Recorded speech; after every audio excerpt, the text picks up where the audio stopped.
A man wakes up in his apartment to find that a mysterious virus has spread worldwide, turning almost everyone into zombies.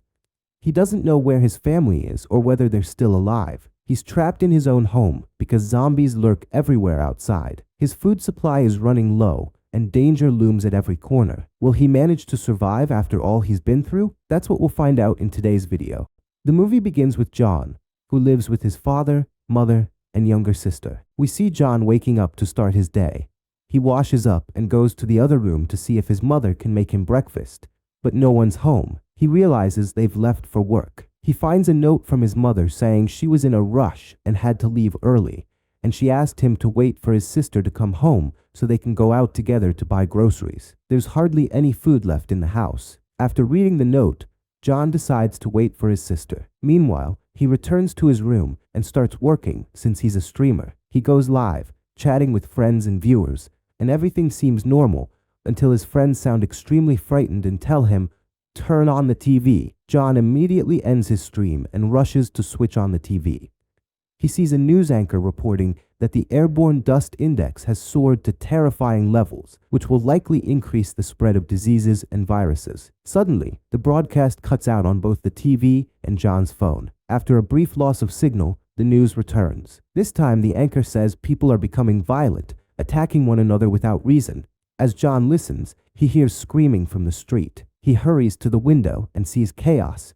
Everyone is running in terror, even leaving their apartments in sheer panic. People crash into each other and get run over by cars in their frantic attempt to escape. John watches, baffled, not understanding what they're fleeing from. Then he notices individuals acting feral, attacking anyone in their path.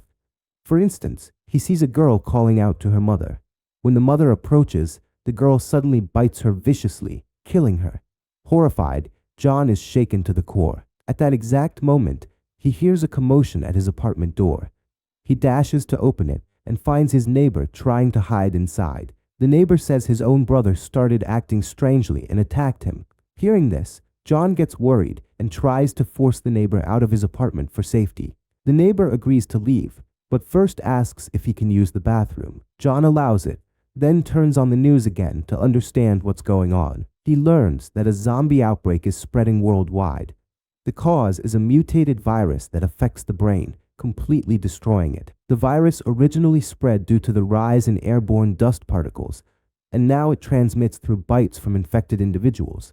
Symptoms include screaming and bleeding from the eyes. Realizing the severity of the situation, John quickly grabs a knife. His neighbor's brother had attacked him, which could mean the neighbor was bitten. John raises the knife, ready to confront his neighbor as he comes out of the bathroom. Suddenly, the neighbor begins convulsing and transforms into a zombie, lunging at John. John manages to shove him out of the apartment and slam the door shut. Shaken, John drags the refrigerator to block the door so no one else can break in. Then he tries calling his family, his mother, father, and sister, but there's no signal. A moment later, a faint signal returns, and he receives a message from his mother. She tells him she found his father and sister, and they're all okay. She asks him to stay alive until they return. Overjoyed, John decides he must hang on until they come back. He checks his food supplies, which are barely enough, and decides not to eat too much. He goes to sleep hungry. The next day, John wakes up and notices people posting pictures and SOS messages online. Inspired, he takes a photo of himself holding a sign with his address, hoping someone can find him. He then uses his drone, attaching his phone to it, to scout the area outside. The drone's camera shows that zombies are everywhere, even inside neighboring apartments. With no solution in sight, John feels powerless and goes back to sleep. While resting, he hears commotion outside. He gets up to see what's happening and spots a female officer running from zombies. She fires at them, but they overwhelm her, knocking her down and biting her relentlessly. They drag her away, devouring her. She drops her gun in the process, and remember this detail. It'll matter later. John yells at the zombies to stop, though it's pointless. His shouting only draws the attention of a particularly large zombie who realizes John is inside the apartment. The zombie slams into the door. John tries holding it shut with his body, but the creature is unbelievably strong. With no other choice, John opens his balcony window and climbs over the railing, hanging outside. Eventually, the zombie breaks down the door, topples the fridge, and charges at John, only to slip and fall off the balcony, plummeting to its death. After that, John scrambles back inside. He fixes the door as best he can, but all the food in the fridge is ruined from the fall. Frustrated and desperate, John attempts a live stream, hoping to leave a message for his father, but in reality, no one can see it due to the failed signals. He just needs to vent to keep himself from going insane. 10 days pass. John remains trapped in his apartment, and now his food has run out completely. Still, he refuses to leave, preferring starvation over risking being eaten alive or becoming a zombie. Days go by, and after 15 days, John reaches a breaking point. He gets drunk, dances like a madman, and hallucinates that his family has returned. He hugs his mother, but then snaps out of it and realizes they aren't there. He breaks down in tears and cries himself to sleep. Later, he wakes up to a call from his mother. Desperate for better reception, he climbs onto his balcony railing again, holding his phone high to catch a signal. He finally hears her voice. They're at his father's company building. But as she's speaking, he hears screams and the sounds of zombies attacking. It sounds like his whole family is being killed. This news destroys John mentally. He loses it, trashing his apartment in a fit of rage. He even storms out with a stick, kills one zombie in the hallway, and screams at it, which alerts every other zombie to his presence. He flees back inside, managing to return to his apartment, but he's now more devastated than ever. 20 days into this nightmare, John has zero food left, and the government has started bombing areas overrun by zombies. Seeing all hope fade, John decides to end his life. He ties a rope to the ceiling fan and tries to hang himself. As he's about to die, a laser pointer suddenly appears on his forehead. He realizes someone else is alive. He manages to free himself from the noose just in time. He looks around and spots a young woman in the building opposite his. Her name is Kim. She signals to him not to kill himself, assuring him there's still hope. She tells him they'll talk tomorrow. Just that short interaction gives John a renewed sense of purpose. The next morning, John steps onto the balcony and sees Kim again. They introduce themselves.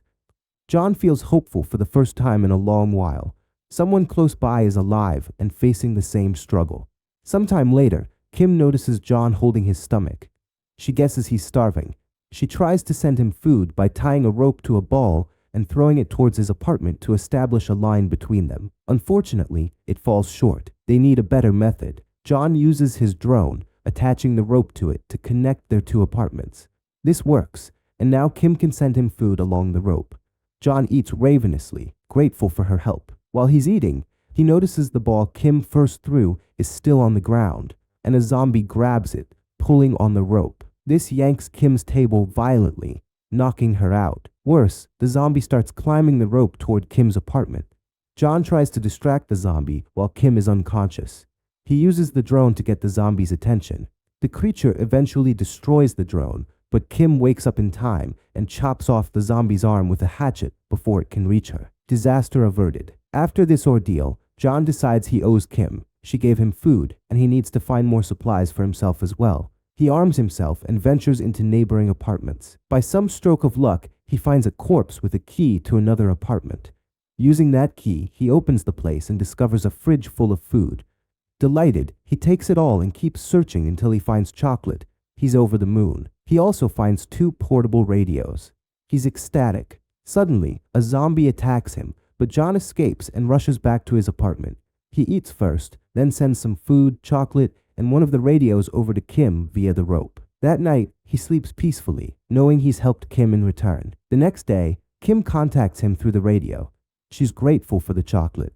They chat, and though they're physically apart, they kind of share a meal by talking and eating at the same time in their separate apartments. They continue communicating for a while. At one point, John hears a sound he mistakes for rain and rushes out to collect water. But it's not rain.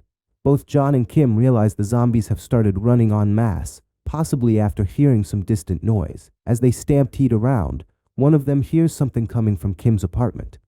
Now the zombies gather at Kim's door, ready to break in and kill her. Panicked, Kim tells John they're right outside. John quickly asks for her apartment number and calls the apartment next door. The phone's ringing lures the zombies away from Kim's place, sparing her.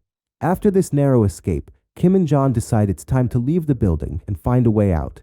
Kim ties a rope to her door and throws it out the balcony to climb down to street level. She was once a climber, so it's easier for her. Once she's on the ground, she fights off zombies as she makes her way to John's building. She even finds the fallen police officer's gun and picks it up. At one point, A zombie nearly kills her, but John arrives just in time, saves her, and together they head to another apartment building, fighting off zombies along the way. They jump into an elevator to reach the 8th floor. Why the 8th floor? Because Kim believes it's empty and thus likely has food and no zombies. They reach the 8th floor, and at first it looks deserted. Then, out of nowhere, a horde of zombies attacks John, about to kill him. Suddenly, a stranger appears, throws a smoke grenade, and rescues both Kim and John, pulling them into his apartment. Inside, Kim is on edge, pointing her gun at the stranger. John calms her down, reminding her he just saved their lives. Kim relaxes a bit. The stranger explains he thought he was the only survivor in the area and didn't know anyone else was alive. He offers them water, and to prove it's safe, he drinks it first. Seeing this, Kim and John also drink. The stranger then prepares food for them, and they eat gratefully. As they're eating, both suddenly pass out. The stranger spiked their meal with a sedative. Kim wakes up tied up in another room, face to face with the stranger's wife, who is infected and chained nearby. From outside the door, the stranger says he planned this all along. He wants his zombie wife to feed on Kim, presumably so he can keep her alive, in her undead state, until help arrives for him and his wife. The infected wife lunges at Kim. Meanwhile, John regains consciousness, rushes to the door, and tries pulling the rope to stop the zombie wife from reaching Kim. The rope slips out of his hands. Kim screams, and then suddenly, her screams stop. Alarmed, the stranger opens the door, only to be attacked by his zombie wife, who bites him. He embraces her, oddly surrendering to his fate. It turns out Kim managed to survive and takes the opportunity to shoot them both, putting an end to this gruesome scene. After this horror, both Kim and John feel utterly defeated. Kim even asks John to shoot her to end their suffering. John takes the gun, but he breaks down in tears, unable to kill her. At that moment, they hear rescue helicopters overhead. Driven by new hope, both Kim and John dash upstairs toward the rooftop. It's not easy. Zombies fill the building. They improvise a cart to push through the undead and keep running. On the stairs, Kim trips, and the zombies almost get her, but John uses the cart to knock them back. He urges Kim to go on ahead to signal the helicopters, while he holds the zombies off. Kim makes it to the rooftop, but the rescue team has just left. By the time John arrives, there are no rescue helicopters in sight. He screams in despair. Worse, the zombies break down the rooftop door and rush at them. John fires his gun wildly, but the horde is massive. Just when it seems all is lost, the sound of gunfire attracts another rescue helicopter. The soldiers inside open fire on the zombies, clearing them out. Kim and John are evacuated to safety. As the helicopter flies away from the infected zone, both Kim and John are relieved and grateful to be alive. Meanwhile, the radio broadcast informs them that the virus has spread globally and the government is struggling to contain it. Yet, rescue operations like the one that saved John and Kim are underway, evacuating survivors to safer areas until a solution can be found. And with that, the film ends. The world is still overrun, and things look grim, but at least John and Kim made it out alive. That's it. Goodbye.